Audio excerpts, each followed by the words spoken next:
ખાલી નંદી મહારાજ હતો ને એ જ કે પારેવો માણસ જેટલું સમજતો હતો. સમજણ બહુ હતી. જે આપણે માણસ સમજીએ ને એટલું સમજીએ કે પારેવો જતો હોય આવતો હોય એ પારેવાના ગુણધર્મ એટલા હતા કે જે મનુષ્ય તો શું સમજીએ કે એનાથી વિશેષ સમજી શકતો હતો. એટલે આવો નંદી મળવો બહુ મુશ્કેલ છે. બહુ ભાઈ હવાના ટાઈમમાં બહુ મુશ્કેલ છે. આ સમયમાં મળવો કાઢો અને એને જે અમને આપ્યું છે ને એ એ તો બીજા બહુ નંદી નહીં આપી શકે. વાત જ થાય નહીં. અત્યાર સુધી આપ્યું તો નથી જ અને ભવિષ્યમાં 10 વર્ષ સુધી દેખાતું નથી. અને પારેવાનો હું ભગવાન જ માનું છું. હા, અને હાલે અમે તો ભગવાન જ અમને માનીએ. અમારી હું જોડે નથી, શિવજીનો અફસોસ છે.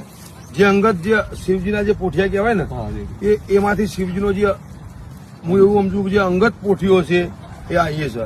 હા, એનાથી હું બહુ વિશેષ સમજુ. આની કોઈ કિંમત નથી. કિંમત નહીં આની. એવો પારેવો હતો મારો.